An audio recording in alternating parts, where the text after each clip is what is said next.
Inclusive é bom informar que esse tema tem muito a ver, está muito interrelacionado com o nosso momento, porém a fala foi proposta pelos servidores, né? Basicamente para a professora Nilza, o pessoal do CAP, né? Que também merece nossa consideração, nossa reverência, que tem atuado também fortemente nesse momento, e o professor que dá uma palavra de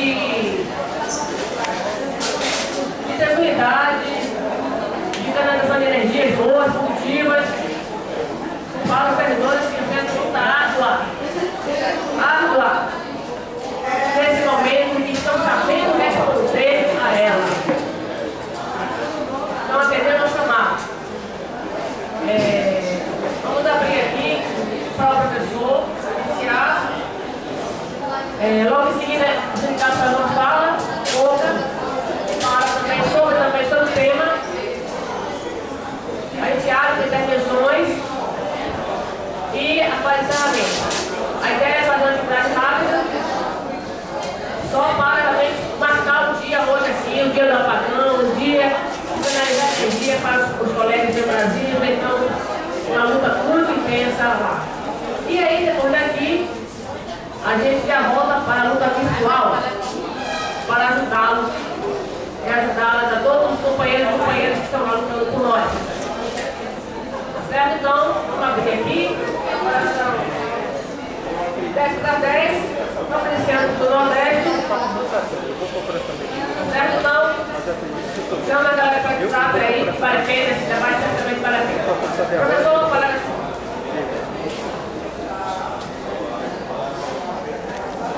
Bom dia. Quando eu fui chamado para conversar com você, como eu acredito que nada é por acaso, nada acontece no universo por acaso. Estava conversando com o Denise, dizendo que há um tempo atrás, não muito tempo atrás, quando eu era jovem, eu vivi esse momento que vocês estão vivendo, de greve, de tensão, e na minha época, a polícia dava pau. Eu apanhei de cacetete várias vezes. Não foi pouca, não, foi muita a pancada que eu sofri com a repressão da ditadura. Mas eu estava conversando também por aí, que eu não vim aqui para ajudar nem piorar a tensão em que vocês se encontram. Nós viemos amenizar, dar um paliativo nas emoções. Vocês estão vendo?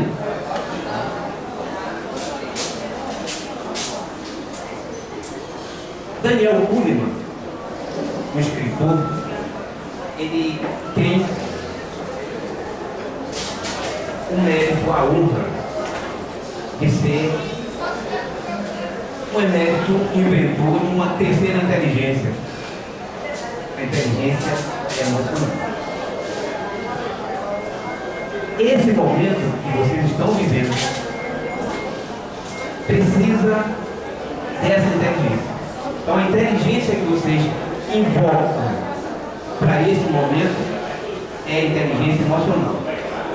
Porque ela dá a nós a condição de nos mantermos firmes, fortes, saudáveis física e mentalmente.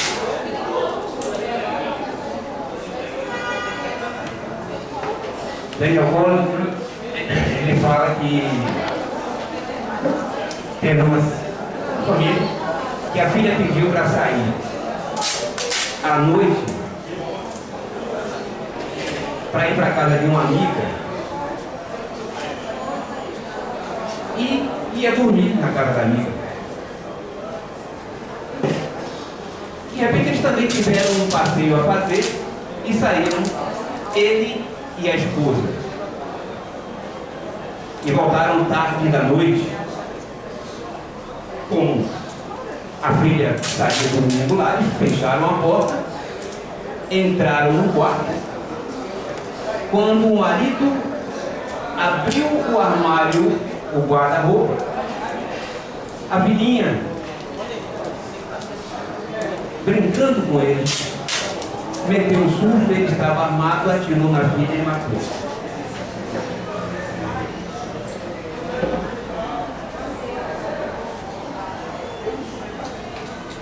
Então a inteligência emocional nos permite pensar antes de agir.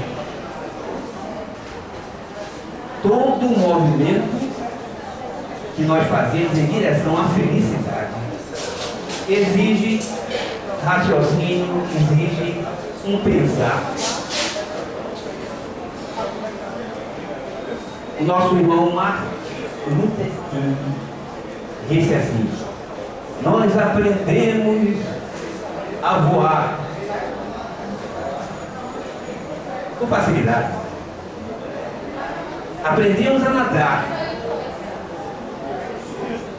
mas ainda não aprendemos a conviver entre irmãos. Interessante? Sabe por que isso, meus irmãos? Porque os interesses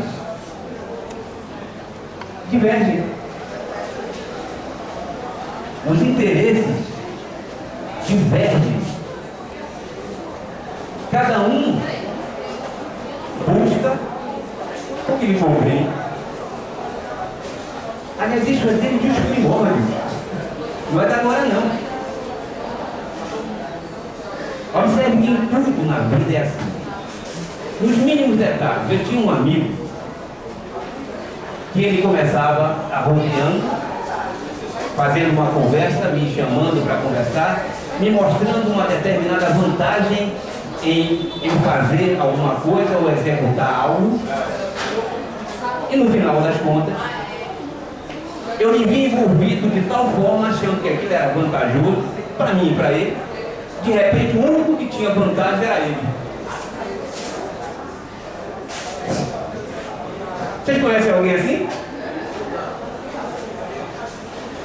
A maioria de nós é assim. E não olhemos o outro apenas, não. Nós também somos assim.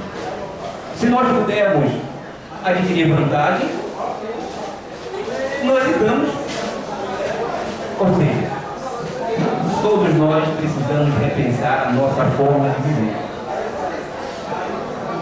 O trabalho, quando ele é feito como uma equipe, ele se torna muito mais fácil, mas a nossa linha de raciocínio, a nossa vontade de querer levar vantagem em tudo, obnubila a nossa mente e não deixa que nós raciocinemos dessa forma e sejamos literalmente burros.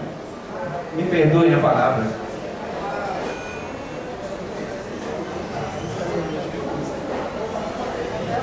Estava conversando também com o Nildo, com o Antônio, de que as pessoas que precisariam ouvir essa nossa conversa provavelmente não estariam aqui.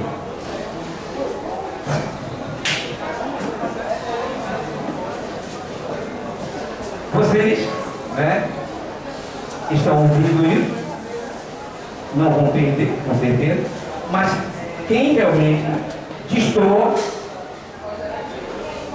não quer ouvir, não tem interesse nenhum em ouvir. Tinha um rei que gostava de dar o exemplo. Ele era muito didático. Ele era didático. Ele colocou uma pedra num caminho onde havia muito tráfego.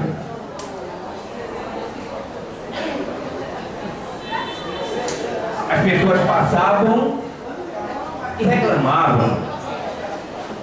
Poxa, colocaram uma pedra no caminho, arrugava, passava pelo outro lado, subia, pulava. Um soldado passou, ele ia para uma fronte de batalha com uma espada na mão, quebrou a espada na rocha, dizendo um monte de impropérios. Quem foi que colocou essa pedra aqui nesse caminho? Uma moça, saindo da lavoura, de um trabalho duro, mas gratificante. Ao chegar nessa estrada, nessa mesma pedra que se encontrava no meio do caminho, ela olhou a pedra e disse: eu vou tirar essa pedra porque alguém pode tropeçar e cair.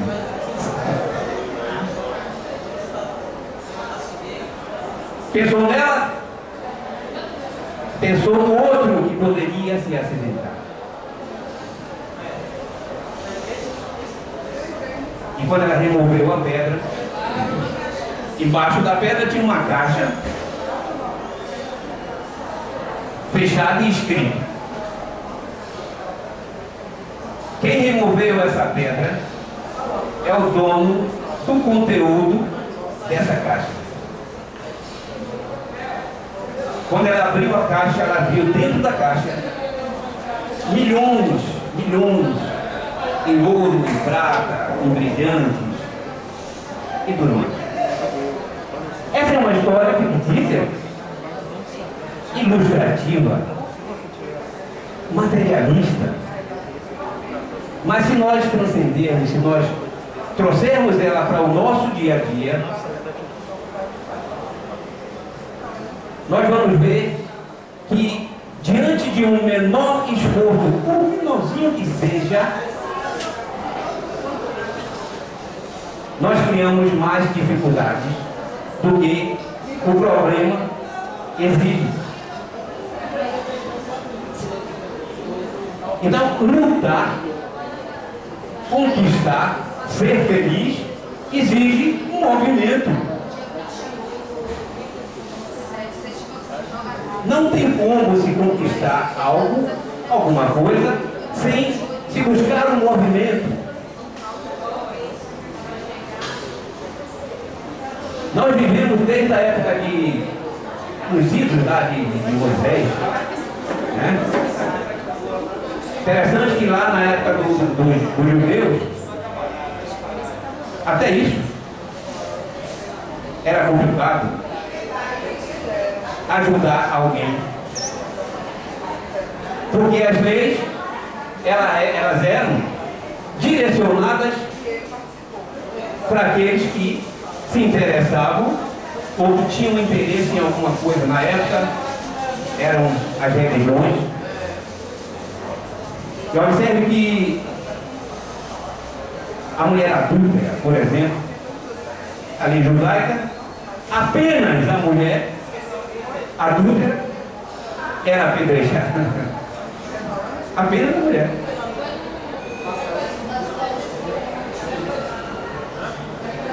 E aí,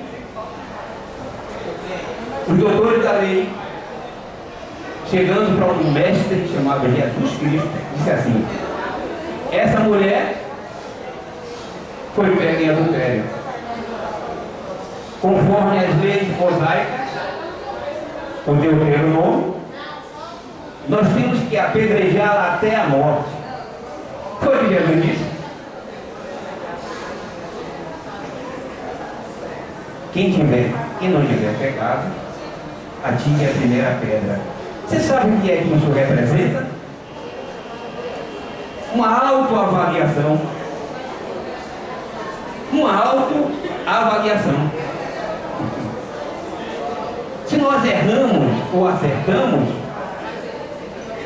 nós sabemos, porque nós temos uma coisa chamada consciência, que é dar um start dizendo assim: você errou. Gente, eu sempre digo, nós temos as nossas leis,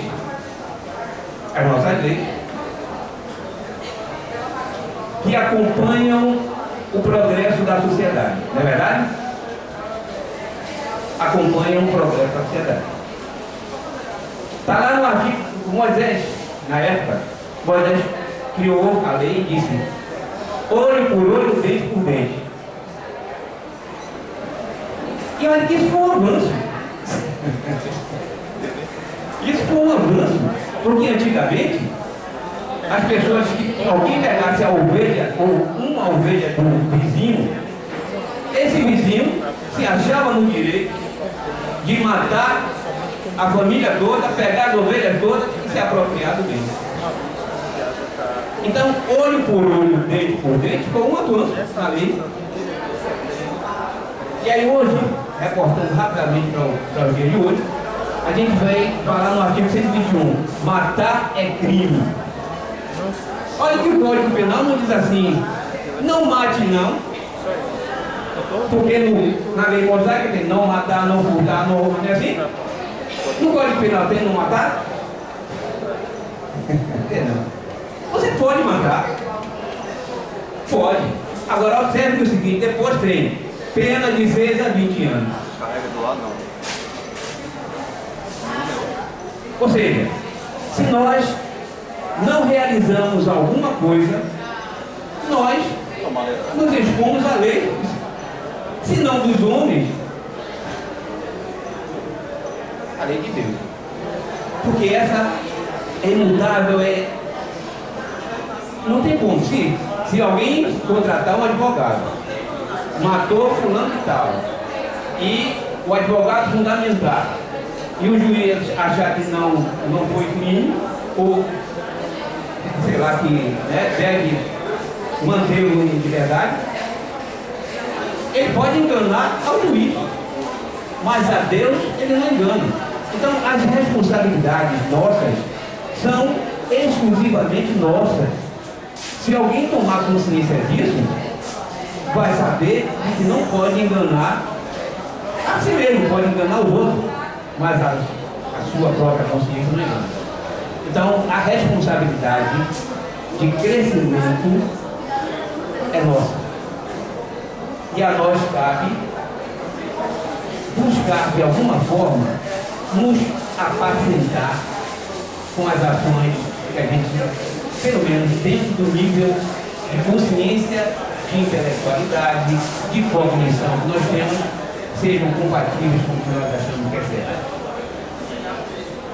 Gente, o universo todo conspira para a unicidade. Ele todo conspira para a unicidade. O que nós achamos que é matéria, por exemplo, matéria, não é? Matéria. Eu estou pisando em solo firme. Lê do engano. A matéria, gente, é ilusória. E a gente busca ela com tanto afã. Eu mesmo estou querendo comprar agora uma televisão de 200 polegadas. Tem?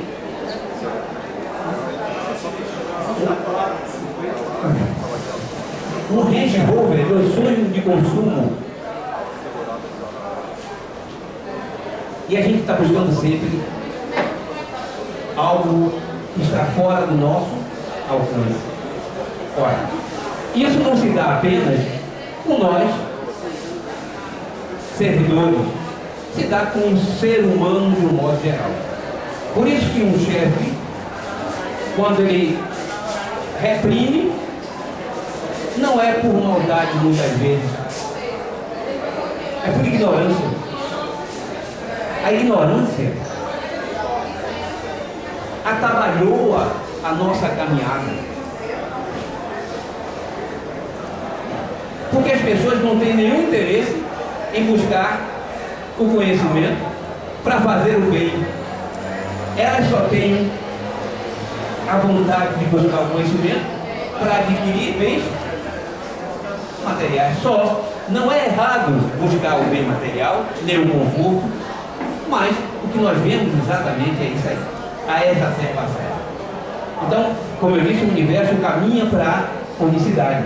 Quando eu piso aqui, gente, o átomo ele é formado de do núcleo, prótons e nêutrons. E a eletrosfera ao redor, não é assim?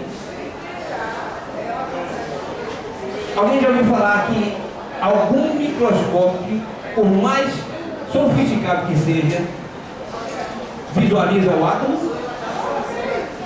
O átomo, que é composto de partículas, próton, nêutron e elétron. Para vocês terem uma ideia, a distância de uma camada, a última camada do elétron do átomo, para o núcleo, é como se fosse o centro da Terra para a Lua, proporcionalmente. Ou seja, o átomo é um grande vazio. Nós somos formados por quê? Por átomos. Então somos uma grande ilusão. Então quando eu pego na mão do meu irmão, eu estou apenas provocando uma ação de ação e reação. Meus átomos estão tocando nos átomos dele, e a sensação de tangibilidade que eu tenho é apenas pela repulsão dos elétrons.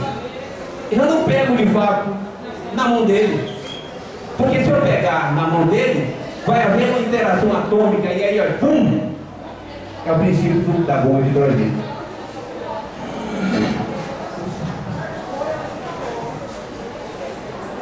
Para vocês terem uma ideia, dentro do próprio elétron, a física quântica nos diz que os elétrons giram em determinado sentido com um sinal positivo e em outro sentido com um sinal negativo. Foi feita uma experiência, se pegou esse elétron e colocou a uma distância que não precisa quantificar, seja lá qual for a distância. Se inverteu a posição desse spin em um elétron, o outro que estava lá, como se inteligente fosse casado com ele, mudou também o seu sentido. Isso quer dizer que o universo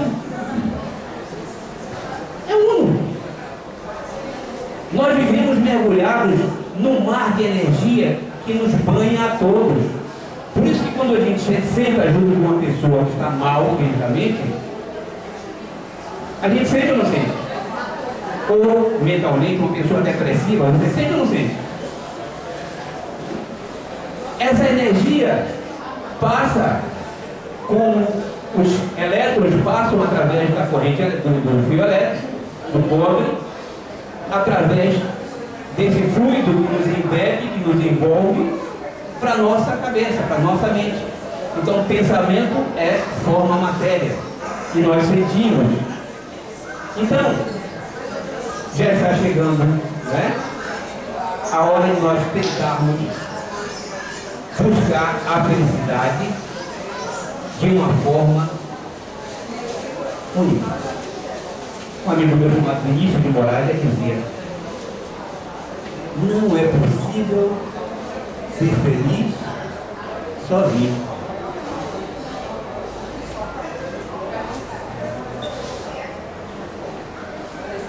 A rocha calcária, o vulcão, quando ele entra em erupção, ele solta uma série de rochas calcárias e CO2, gás carbônico. Esse gás carbônico, quando ele é envolvido na água, se dissolve na água, ele vira carbonato. Quando ele vira carbonato, ele vai para o fundo do mar. Lá algas milimétricas, pequenininhas, absorvem esse carbonato. Esse carbonato é absorvido e se transforma na casca da ostra. Milhões e milhões e milhões de anos depois se transforma em rocha e de novo entra a erupção. É um ciclo. Observe que esse CO2 que é jogado no ambiente, a natureza cuida dele, sabe por quê? Porque nós respiramos oxigênio. E se aumentar o nível de CO2 no ar, abaixar o de oxigênio, que é 21%. O que é que acontece com o ser humano? Sucumbe. Então, observe que até a natureza conspira a nosso favor. O material bruto.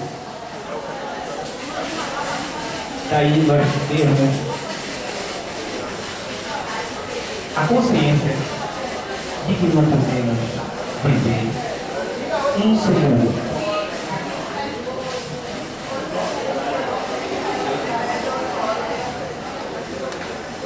Gente, vocês sabem o que é que nos faz separar um do outro?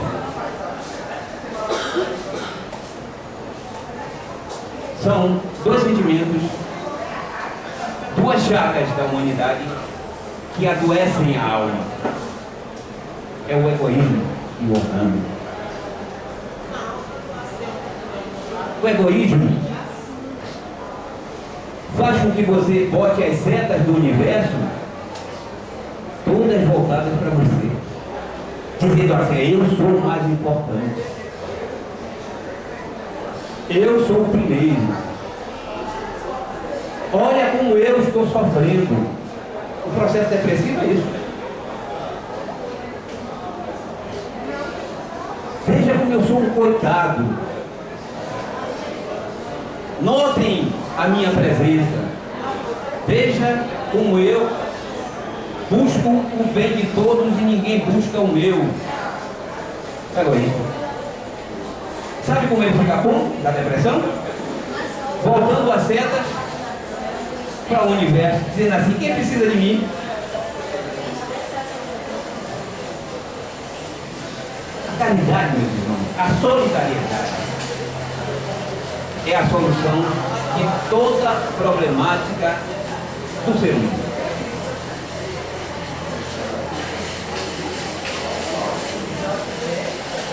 Então, não adianta nós queremos buscar a felicidade. Ora, isso acontece dentro da nossa família. Alguém de nós, por acaso, dentro do nosso lar, é feliz se alguém estiver infeliz dentro do lar? Filho, pai, mãe, avô, avó, alguém é feliz? Não. Quando alguém está doente física e ou psicologicamente dentro de uma família, dentro de um lar, todos adoecem. Todos adoecem. Então,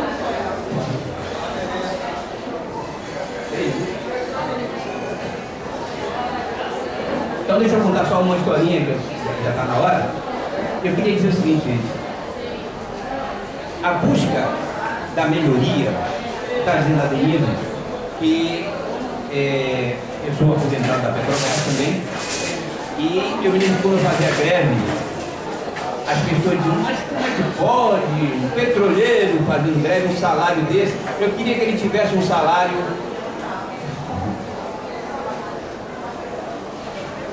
É um pensamento equivocado. São pensamentos que dividem, egoísticos, porque nós não temos culpa do outro estar num nível salarial abaixo. Ele também tem que buscar, e se eu puder ajudar, ajudo a melhorar a sua situação. Então, a busca da melhoria material é extremamente viável e justa.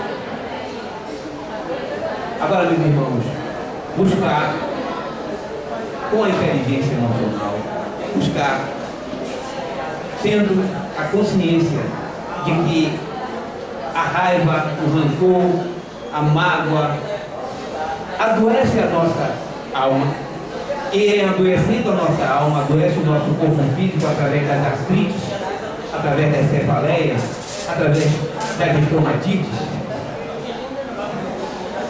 Então, equilibrar a mente e o corpo único. Muito obrigado a vocês.